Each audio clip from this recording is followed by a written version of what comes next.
Bugün Tepe Yaylası'ndayız. Burası 1350 rakımda Honaz Dağı'nın eteklerinde bir yayla.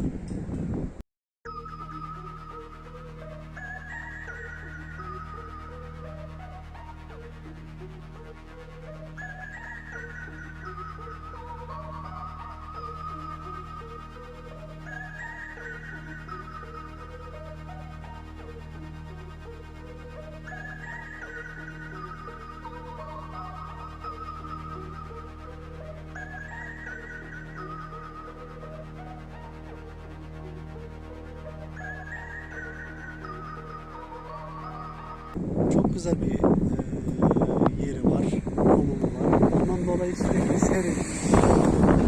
Denizli merkezde 40 kilometre uzaklıkta.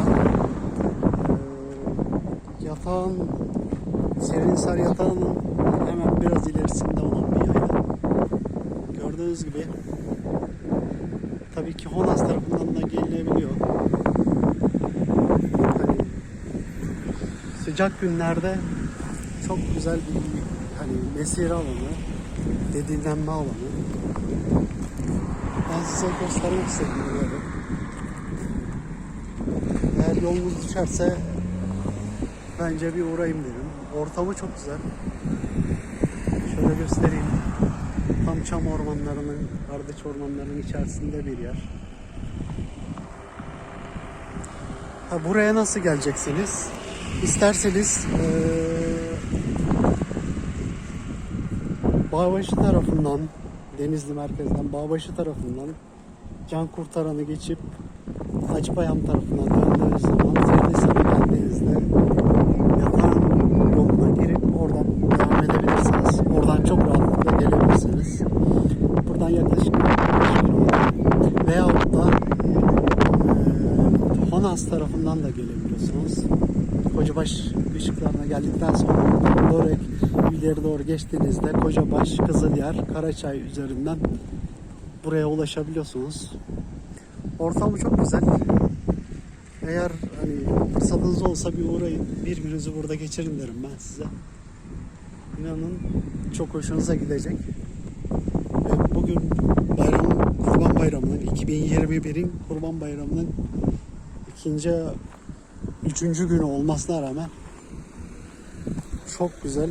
Tabii ki tatil olduğundan dolayı herkes burada. Çok müthiş bir kalabalık var. Ama tabii ki insanlar da sıcaktan bunaldı. Ne yapacak? Çıkacak, buraya gelecek. Biraz dinlenecek. Temiz hava alacak. Amaç o.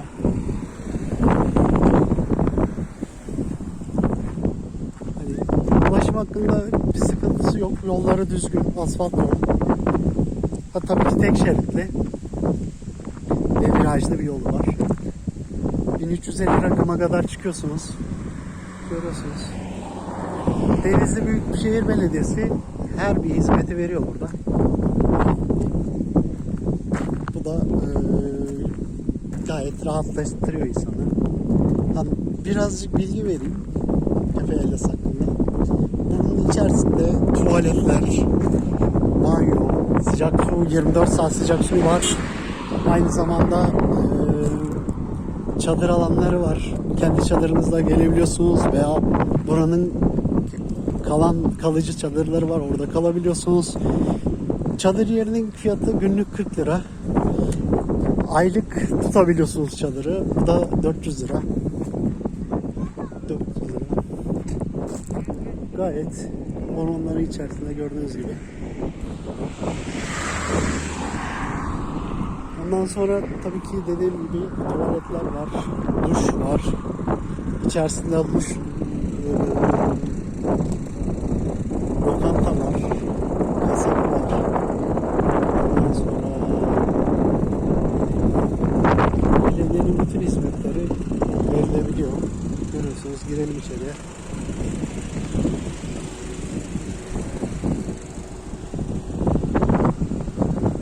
En azından içerisi hakkında biraz fikriniz olsun.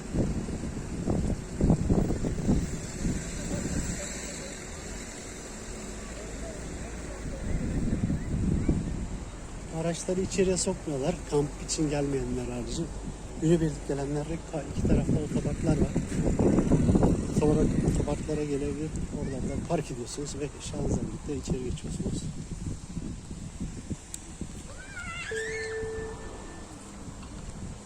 Güzel yeşillendirilmiş.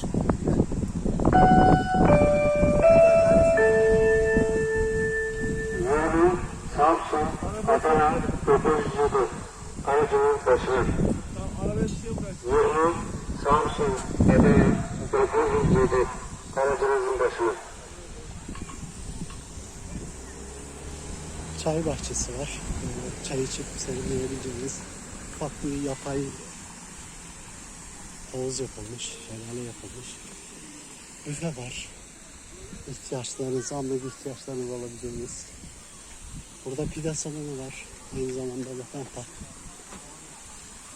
Hani yiyecek, içecek getirmeyin, boşu boşuna uğraşmayın dediğiniz zaman da gelip pide yapabileceğiniz, hani yemek yiyebileceğiniz bir yer.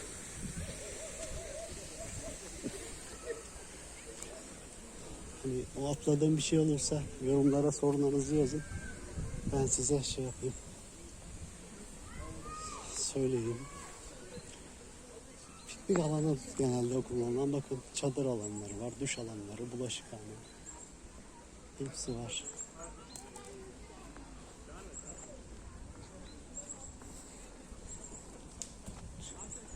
Çok yakın bölgelerde çeşmeler var, su sorunu yok. O yüzden temizlik sorunu yok.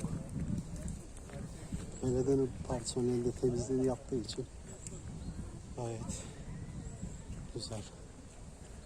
Şöyle günübirlik oturulabilecek şeyler var. Kamelyalar var. Görüyorsunuz.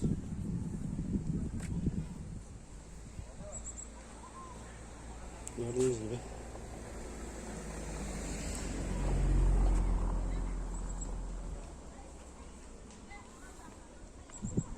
Bayağı 170.000 metrekare bir alana oturuyor. Çok geniş bir alan. Karavan turizmi için çok uygun.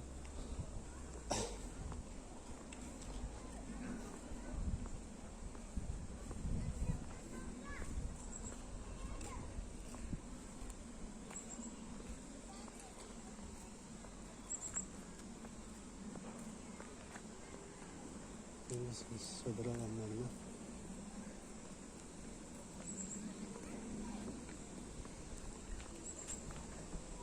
Çarşıları da çok güzel görüyorsunuz. Tamamen çamların içerisinde. Güzel bir yer. Artık fazla konuşmayayım. Biraz görüntülerle baş başa bırakayım sizi.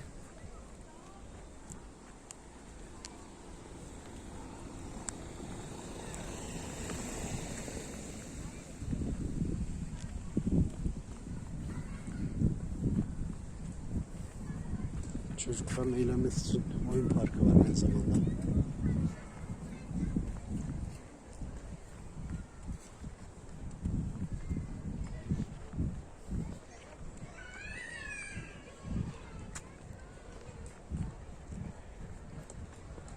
Bunalıp sıkılan herkes tabii ki geliyor buralara yaz günlerinde.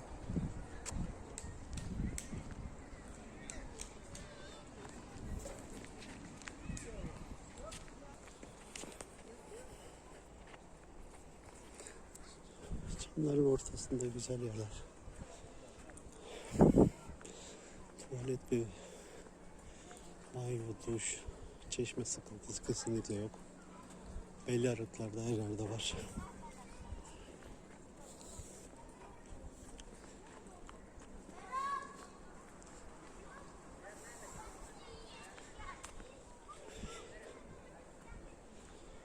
Hacıbayam tarafından gelen çok oluyor buralara. Honas tarafından, Deniz tarafından, çevre köylerinden. Dinlenmek amaçlı çok güzel oluyor. Bakın tuvaletler. Her 40-50 metreye bir tuvalet yapılmış. Gayet güzel.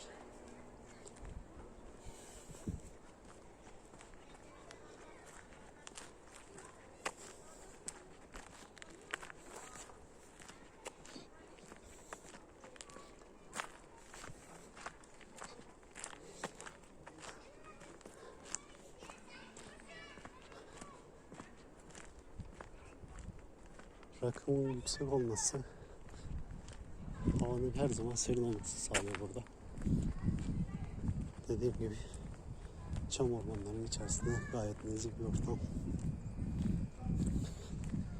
Bakın tuvaletlerimiz böyle. Vay be. Her şekilde gayet temiz.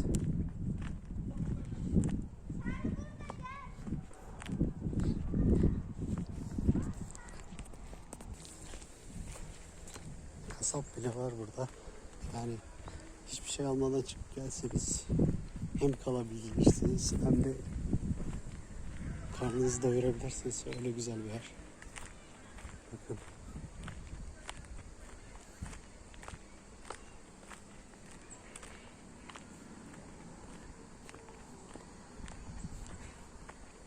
Gayet temizlenilmiş.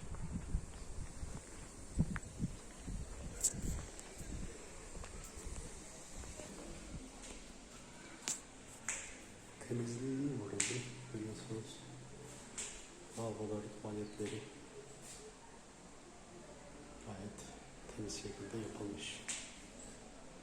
Güzel hizmet veriliyor yani. Bir gününüzü geçiririm derim burada. Yakınlardaysanız buyurun gelin. Uzaktaysanız da kalmak için gelin.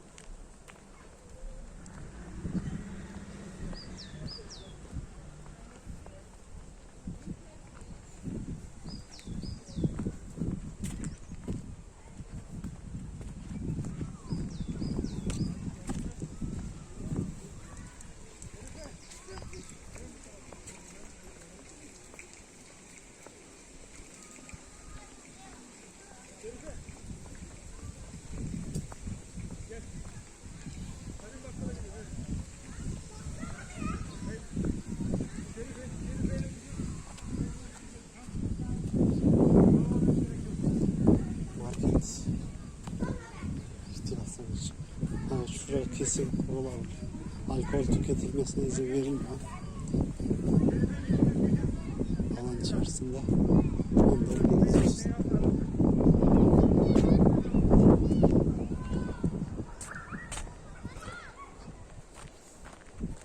Çocuk parkı var. Çocukların vakit geçirmesi için. Böyle güzel bir yer. Bekleriz. Şimdilik Azma TV olarak hoşça kalın. Görüşmek üzere.